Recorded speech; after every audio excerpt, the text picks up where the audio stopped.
আবারও হুট করে আলোচনায় চলে এলেন সাব্বির রহমান। টুর্নামেন্ট শুরুর 2 মাস আগে নেট দুনিয়ায় সরব হচ্ছেন তার ভক্ত সমর্থকরা।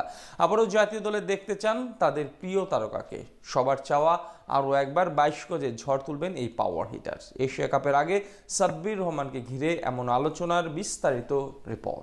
সামনে আরও একটা টি-20 এশিয়া কাপ, যার সুবাদে আরও একবার আলোচনায় উঠে এলেন সাব্বির রহমান। 2016 আসরে যেভাবে ব্যাটিং করেছিলেন তিনি, তা আজও মনে ধরে রেখেছেন তার ভক্ত সমর্থকরা। তাই হুট করে পুনরায় ক্রিকেট পাড়ায় সরব হচ্ছেন তার ভক্তরা। আরও একবার তাকে দেখতে চান জাতীয় দলে। সাব্বির রহমান নামটা এদেশের কোটি ক্রিকেট প্রেমীদের কাছে এক আক্ষেপের গল্প বললেও খুব বড় ধরনের ভুল হবে না। অপার সম্ভাবনা এবং সামর্থ্য নিয়ে 22 গজে পদার্পণ করলেও সময়ের সাথে সাথে উন্নতির বদলে নিজের অবনতির দিকে নজর ছিল তার। 2017 সালে সাব্বিরের খেলা দেখে অজি কিংবদন্তি স্পিনার নাথান লায়ন তাকে সম্বোধন করেন বাংলার বিরাট কোহলি নামে, কিন্তু অকালে অল্প সময়ের ব্যবধানে হারিয়ে যান তিনি। তবুও 2025 এশিয়া কাপ সামনে রেখে আলোচনায় উঠেছে সাব্বিরের নাম। বিশেষ করে মিডল অর্ডার জটিলতা নিরসনে অনেকেই দেখছেন তাকে সঠিক সমাধান হিসেবে।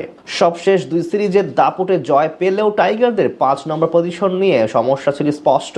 যেখানে এতদিন খেলেছেন মেহেদী হাসান মিরাজ, কিন্তু পারফরম্যান্সের দিক থেকে নিজের সেরাটা দিতে পারেননি ওয়ানডে কাপ্তান। তাছাড়া মিরাজের ব্যাটিং ধরনও আধুনিক টি-20 সঙ্গে মানানসই নয়। তাই বিশ্লেষকদের মতে মিরাজকে বাদ দিয়ে বিকল্প কাউকে ভাবা উচিত নির্বাচকদের। তাছাড়া প্রশ্ন আছে তাওহিদ হৃদয়কে নিয়েও। রানের মাঝে থাকলেও এই ডান হাতির সমস্যায় স্ট্রাইক রেট। দীর্ঘদিন ধরে নিজের চেনা ছন্দে নেই তিনি, তাই তাদের পরিবর্তে অনেকে সাব্বিরকে বিবেচনায় আনার পরামর্শ দিচ্ছেন। তার আলোচনায় আসার আরও একটি বড় কারণ পূর্বের পরিসংখ্যান। 2016 এশিয়া কাপে দুনিয়ার সব সেরা ব্যাটারদের পেছনে ফেলে টুর্নামেন্ট সেরা হওয়ার পর অনেকেই তাকে নিয়ে বড় স্বপ্নের জাল বুনতে শুরু করেছিলেন। পুরো আসরে 5 ম্যাচ খেলে পাক্কা 44 গড়ে 176 রান করেছিলেন তিনি।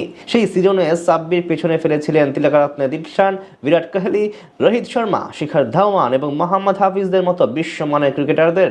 এছাড়া সবশেষ বিপিএলেও নিজেকে প্রমাণ করেছেন এই পাওয়ার হিটার। 2025 বাংলাদেশ প্রিমিয়ার লিগে শাকিব খানের মালিকানাধীন ঢাকা ক্যাপিটালসের জার্সি গায়ে ব্যাট হাতে প্রায় 160 স্ট্রাইক রেটে মাত্র 9 ইনিংসে 189 রান করেছেন তিনি, যেখানে ব্যাটিং গড় ছিল ইনিংস প্রতি 31.50। এছাড়া আসরে একটি 82 রানের রেকর্ড গড়া নক খেলার পাশাপাশি ছক্কা মেরেছেন সর্বমোট 18টি। তখন থেকে নতুন করে আলোচনায় আসেন এই পাওয়ার হিটার। তাই তো এশিয়া কাপের আগে নতুন করে তাকে নিয়ে সরব হচ্ছে তার ভক্ত সমর্থকরা। অনেকেই মনে করেন মেহেদী, মিরাজ ও নাইম শেখদের বাদ দিয়ে সাব্বিরকে ফেরানো উচিত জাতীয় দলে। এখন দেখার পালা নির্বাচকরা কি সিদ্ধান্ত নেন তার ব্যাপারে।